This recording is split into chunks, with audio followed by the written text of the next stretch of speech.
Hello and welcome to another of my hip hop album videos. So, as many of you may be aware, the late DMX, they recently released his posthumous album Exodus. Um, Posthumous in purely in the sense of it being released after he died. Similarly to Biggie Smalls' Life After Death. DMX did pretty much complete the album before before he died, so it's not a cobbled together piece of work that a lot of the other hip hop posthumous albums have been. So just quickly show. There's a cover of it, a nice simple cover for the album. So Exodus obviously having very biblical connotations, as well as being the name of DMX's youngest son, which we'll get to in time. This album has just been released on Def Jam Records, so DMX's first album on Def Jam since Grand Champ in 2003.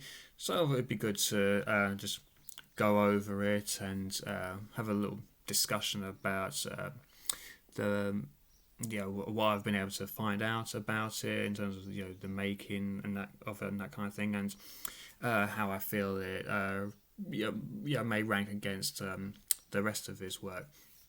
So this is his 8th official album, not including Redemption of the Beast, because you never include Redemption of the Beast. It is an unofficial project, so we're not including that at all.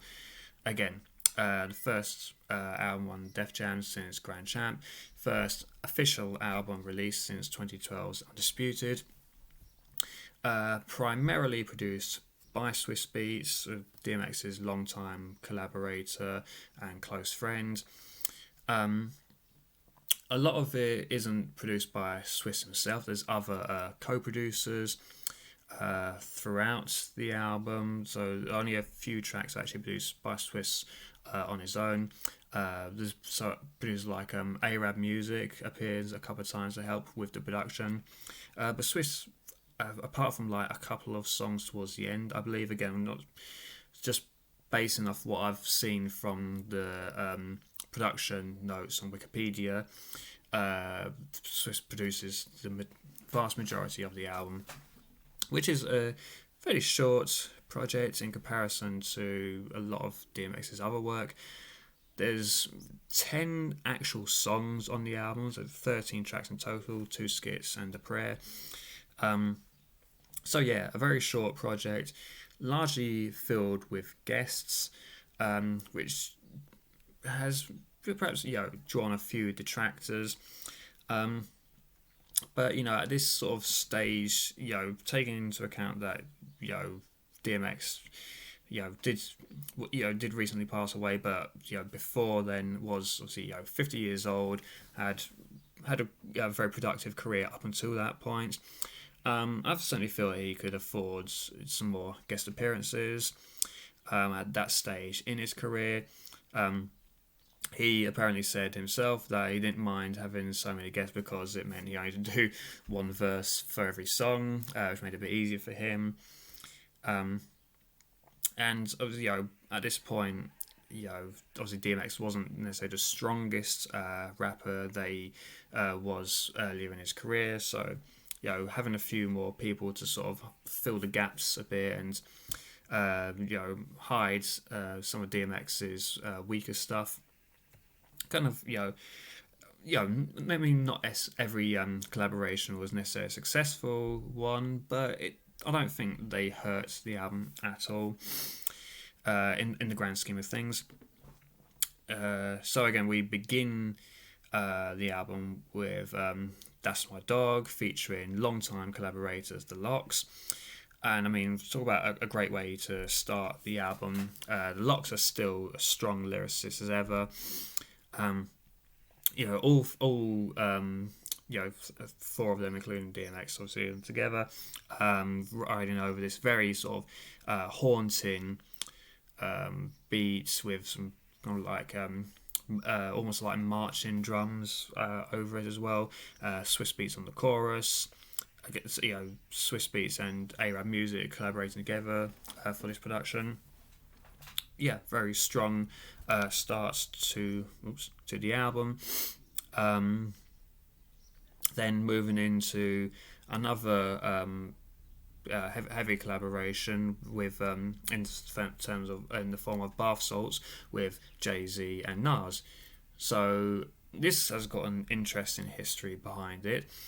It was apparently originally recorded for Nas's Life Is Good album in 2012. Swiss Beats was going to keep it for his own or an album of his at some point. There's also a version where Jadakiss was going to be on it as well. Obviously, so Jadakiss already appears on the album with the Lox, so it doesn't necessarily matter too much. They didn't make this version of the track as interesting as it would have been to have heard him on it.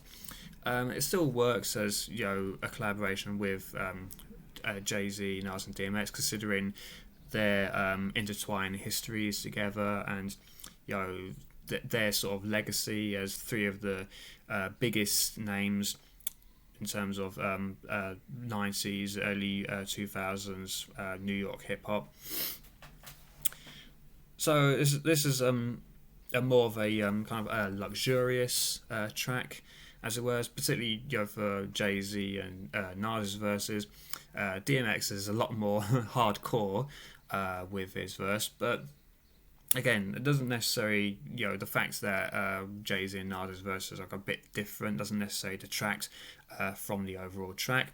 It all flows well together, and there's another banging Swiss Beats track, so why not?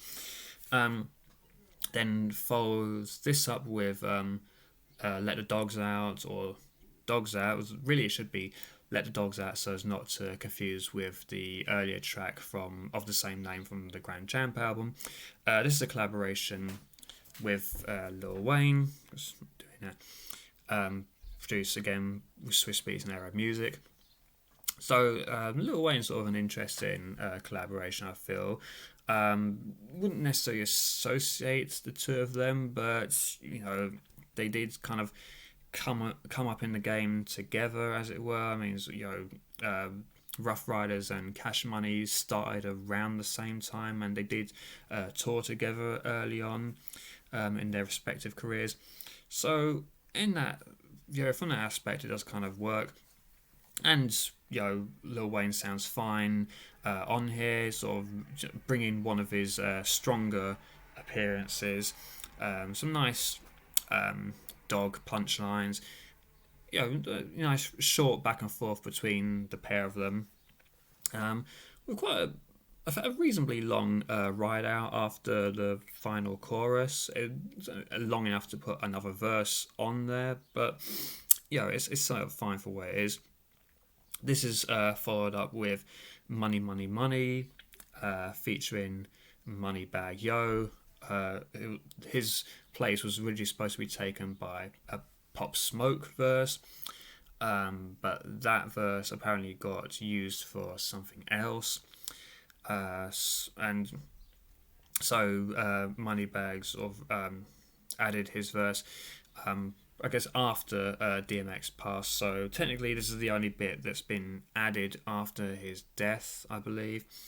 I suppose having, once DMX passed, having two deceased artists together on this project may have been, for lack of a better word, overkill. This isn't one of the stronger tracks. I mean, Moneybagg is fine on here, but I mean, it's a short track anyway, so even though neither of the verses are particularly strong, it doesn't really matter too much in the grand scheme of things. Again, it's just sort of nice to hear a lot of different voices with DMX to just show his influence overall. So another different was sort of interesting collaborator on the next track, "Hold Me Down," with Alicia Keys, the now wife of Swiss Beats. So it kind of makes sense in that sense for the two of them to work with, Alicia Keys being Swiss Beats' wife and DMX being Swiss Beats' biggest and longest collaborator. This is kind of the closest you really get to one of DMX's religion tracks. It's not like a heavily religious track. There's certainly a bit of a discussion about DMX's relationship with God, as well as just people supporting generally. Alicia Keys' chorus vocals seem reasonably subdued for her, but it doesn't.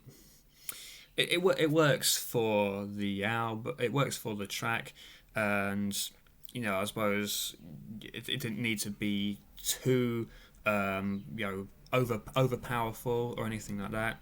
It's just a nice sort of smooth, simple chorus to do, and we follow this up with another, probably the most interesting collaboration on here, "Skyscrapers," featuring Bono from U2.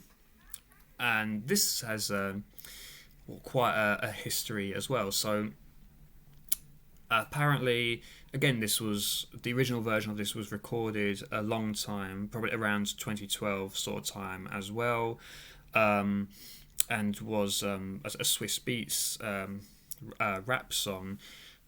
So, and I mean, you can sort of, in the original verses of his, there's sort of references to like the Arab Spring and things like that. So it was definitely an older track from around that time, I'd imagine. And I mean, considering Swiss Beats is a better producer than a rapper, his verses on the original version of this were, good. They were short, so I mean they were effective. And there was on the original version, Kanye did the final verse as well, which was kind of a bit more of a throwback to an older Kanye by the sounds of it. And certainly, if you take into account, this would have been around the time that his music started kind of going downwards. In terms of the content delivery. There's also apparently a version that Kanye just decided to do all the verses by himself, which, I mean, if it's anything like the verse on the original version of it, I wouldn't be too against hearing that version.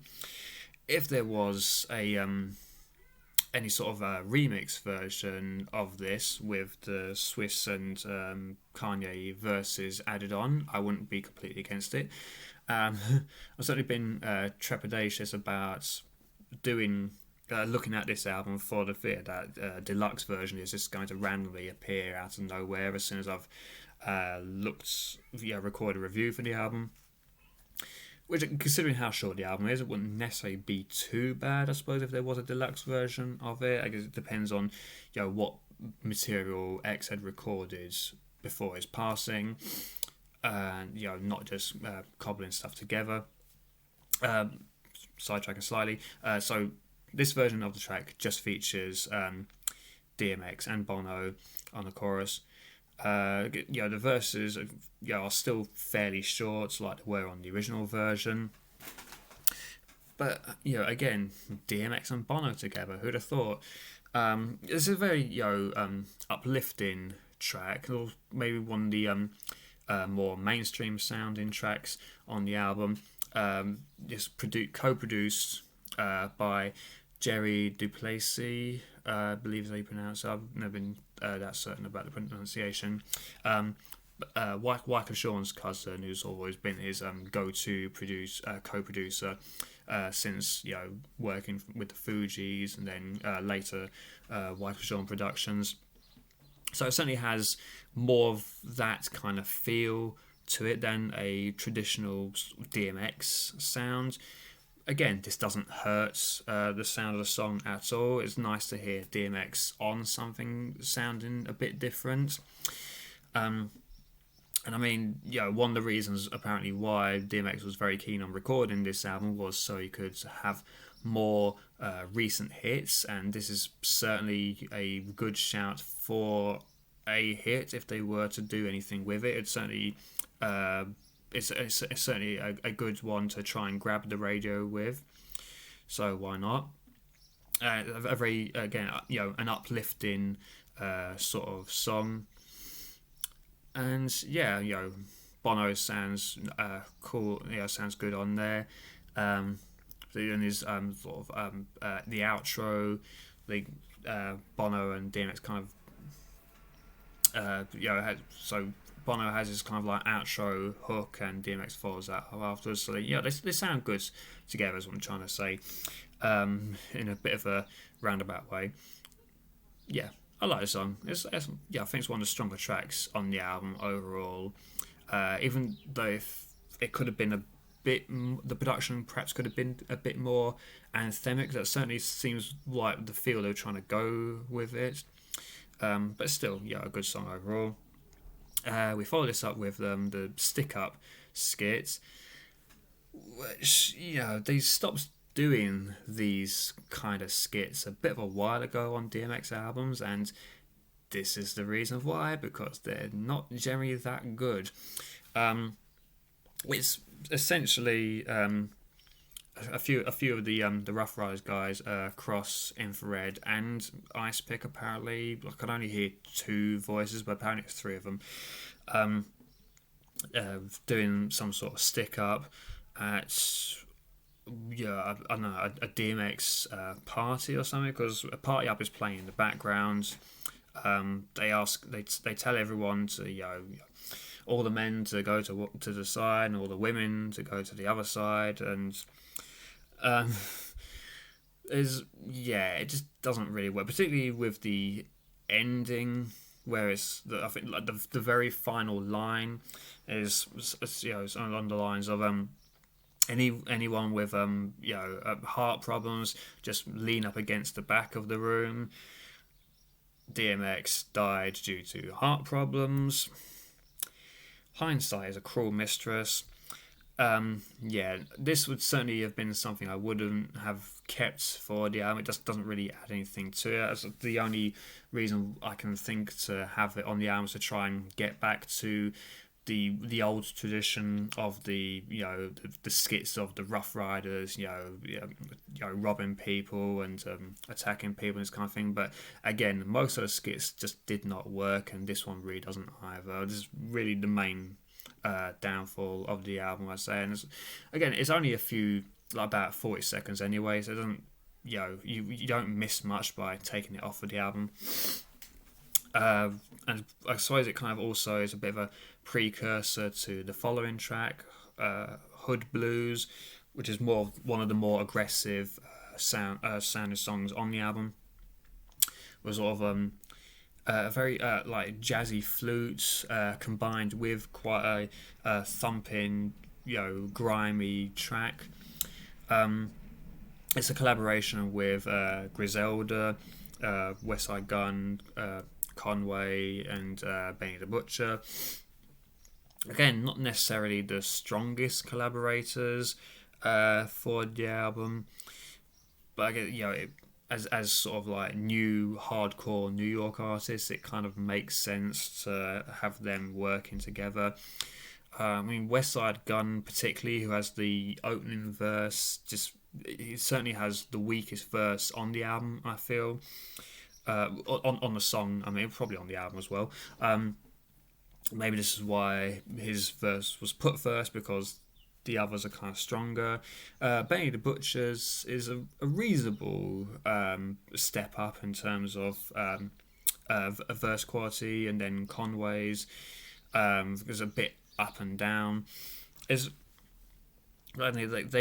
think Conway's verse is a bit longer than the others. To go over and count again. But anyway, it's just basically a straightforward bars track, no chorus. going through. And then obviously DMX comes to close it off again, as he generally would do for the posse cuts. So there's that throwback to it, I suppose. We get DMX at the end, sort of going getting a bit of his braggadocio on. Again, hindsight is a cruel mistress. He brags about not being 50 for nothing, and he died at age 50. So this is, would have been very soon before he died. This would have been recorded. So again, taking that into account, but just again, it's just a sort of a general hardcore track, really. Nothing else more to say about it. We then move on to Take Control, featuring Snoop Dogg. Snoop Dogg playing a fairly integral role in this album. It was after the Versus battle between him and DMX that DMX really went in on recording this album in Snoop's studio, I believe it was supposed to be. So it makes sense to get a collaboration between the two of them, since they haven't really collaborated that much together, certainly not on DMX's albums. It makes sense for the pair of them to be together. There's certainly an interesting track as well, because this is essentially a reworking of Marvin Gaye's Sexual Healing. Like, literally, the chorus is just Marvin Gaye sampled, and the beat is pretty much made up of Marvin Gaye. And this was produced largely by D9 Porter, formerly of D12. So again, one of the only times where Swiss Beats isn't really involved in the production, and to be able to sort of get this sample from Marvin Gaye, I mean, kudos for being able to clear the sample. Or if news transpires later, kudos on trying to clear the sample. Again, it is just basically Sexual Healing. DMX doesn't do sexy songs that well, so it kind of makes sense to get Snoop for this one, who's a bit better at it. Again, it kind of depends on how much you can sort of take this just basically being a redo of it's so, again, they use Sexual Healing so much for the basis of the song. They probably just should have called it Actual Healing. So fairly short verses again. It's nice to sort of, I suppose, hear DMX doing something sexy for the album, because it's the only point on the album he does so. Again, it's not his strongest suits, but it's fine for what it is. We then follow this up with another Mr. Porter production, Walking in the Rain. One of the other main highlights of the album, I'd say, is more of a reflective, introspective side of DMX, which always works really, really well, I find. So DMX does the first verse, and Nas appears again for the second verse. So again, both of them have pretty strong verses. Nas probably outdoing the verse from Bath Salts. Goes a little bit longer, I think, which might help. But again, Nas does Reflection fairly well. He has some great lines about his life should be an Ava DuVernay flick. Again, forgotten about the pronunciation. Denzel playing a younger Nas via CGI. It's got some great bits in there, and just about the reflection of being able to spend time with your close ones, with your friends, even if you may not see them all too much, is a nice message for it. Again, Mr. Porter delivers the chorus, part of the chorus with, I think DMX does the rest of the chorus. And I mean, Mr. Porter has just, if not saying that he was a bad vocalist before, because he certainly wasn't, but he certainly evolved, or been given the space to evolve into a really, soulful sounding vocalist, which is, nice to hear. I mean, he's sort of been the kind of the biggest addition, I'd say, to this album.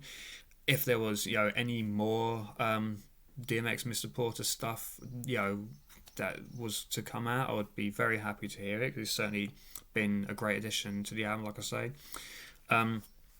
So the Exodus is Exodus Simmons, DMX's son, is also credited on the album for appearing in the intro, or the the outro, I believe it is, because it then bleeds in to the Exodus skits, which again has Exodus on there. I'm afraid I've lost tracks with DMX's children. Certainly Exodus sounds very young, so I don't know, when DMX had Exodus as a child, but he's certainly very young on the vocals that are provided of him. I just want to put that out there. We then follow this up with letter to your father, call your father. I forget exactly how it's said, sorry, because there's a bracketed chorus featuring Usher.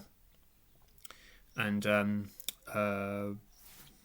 me just try and get back to this side, because slightly confused about the name. Brian. There we go. Yeah, so letter to my son, call your father, in brackets. That's it. Featuring Usher and Brian King Joseph. That's it. So this is DMX's verse is basically a conversation with his oldest son, Xavier, and just talking about how he's grown up, and how he's a young man rather than a child, and about the relationship between the two of them may not have always been its strongest. He had a nice little line about how even though Xavier was the oldest child, DMX still loves his other children just as much as him. Touches on his drug use, and whether about Xavier not accepting, probably not being accepting of his drug use, but at the same time it probably helped Xavier not do any drugs. There's another nice line about if sort of paraphrasing slightly, but if everything had been great between the two of them, then there'd have been no need for him to do this song. And then again, Usher, who someone who, even though him and DMX have kind of been around for the same period of time, you'd never sort of necessarily see them collaborating or anything like that together. So it's great to hear him on there for like the extended chorus. We have the because it's basically like the DMX verse, then Usher, then Brian King Joseph, doing a little interlude, and then back to the Usher chorus, right to the outro. Also, a very sort of different sounds. It's basically just piano and violin, a sort of live piano and violin at that. So it's certainly a very different vibe to a lot of DMX's previous stuff. So again, it's nice to have a bit of a different sound for a DMX song. And then we finish off with a prayer, produced by Kanye West. It was basically as far as I'm aware, the prayer that DMX delivered at one of Kanye West's Sunday service performances. So it's a live performance of a prayer. it doesn't. I mean, it sounds like it's been recorded live, and I mean, I suppose it's just like an outro, so it doesn't really matter too much that it doesn't sound the best in terms of recording quality. And again, it's supposed to be a live recording, so again, it's not necessarily supposed to sound the best. Um, I mean, it's sort of it fills the place of DMX's usual prayers, which generally towards the end of the album, or not necessarily ending the album, but again towards the end of the album. So it works in that sense. Um, but yeah, I mean, it still kind of would have worked with with the final track just being letter to my son. But we had to get the prayer on there, so fine, let's have that. It's also, just to go back to letter to my son as well, it's interesting to note that DMX ends the verse with his real phone number saying "call me." Again, to his saying, fairly bittersweet, because obviously now, with him being deceased, no one will ever be able to call him from that number. So yeah, that's another kind of like a fairly touching moment for perhaps different reasons than were initially intended. So yeah, I think overall it works as an album. Again, it's not DMX's strongest work. It's quite noticeable as well that there aren't really any club bangers on the album. It's not saying that DMX was necessarily always the strongest in terms of like party songs or whatever, but of course, I mean, he did have club bangers. Party Up, X Gonna Give It To You. He certainly had some strong club anthems in his time, and particularly since Swiss Beats produced the majority of the album, you'd think there would be some form of club hit on the album, and from what I took from it, there didn't really feel to be any of that on there. Again, it's maybe not necessarily all the areas of DMX's work are being covered on here, but when a lot of it has been done better in the past, it's kind of understandable that maybe not every type of song could be on here. The collaborators, for the most part, are fine and work well for what they do, what they bring to the album. I'd say for that sense, I mean, it's kind of similar, particularly because in terms of like the content delivery, it's quite similar to DMX's final albums before this, Year of the Dog and Undisputed. So it certainly feels like, in terms of overall ranking, it's kind of stronger than them, but not quite as strong as the other Def Jam material. So it sort of fits in terms of like when my last ranking went. It'd probably have to fit in between, and then there was X and Undisputed. I don't think it's going to top, and then there was X, even though that was kind of the weakest of the Def Jam albums originally. I don't think this can necessarily top it. It doesn't have quite the same sort of thematic ending feel as a lot of Grand Champ, which is also a bit higher above this album. But I mean, it's still, I mean, I can still see it as a bit of closure, as it were, particularly, as I say, with the ending track, Letter to My Son. And it's kind of it's stronger than Undisputed, just in the sense of the collaborators help a bit more. Undisputed didn't really have a lot in terms of collaborators, which was fine to let DMX shine for a lot of it. But again, also at this point, it didn't really matter that DMX was working with more people and having a bit more of a collaborative feel on here. It would have been interesting to hear a bit more of a wider range in terms of producers as well. It's notable that, again, none of the other Rough Rider producers are really on here or helping out in any form. It would have been, I think, nice to see a few more of them, considering how much they contributed to the original DMX sounds.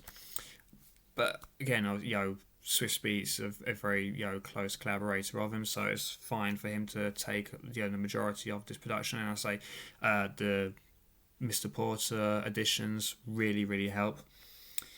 So yeah, that's my overall sort of feelings about the album, just from an initial couple of listenings. And I feel this is how it's going to stand in total. I'll be interested to see if anything else comes for this album or any other posthumous material. But again, I certainly hope that it doesn't happen too much in the way of just putting out DMX material for the sake of putting out material. This works fine as an ending production. So yeah, I'd be happy to just let this be the end of DMX's career, as it basically is. As a nice way to sort of end his legacy. Yeah. Really enjoyed what I've heard of it so far, and we like to keep going over it. As I say, it really adds to the overall legacy. Nice way to end off. Undisputed would have also been a good way to end off. I say the feel this one is slightly stronger. Yeah. I'll go back to looking at more alive artists now, having done a bit of looking at DMX. So I'll see you around very soon.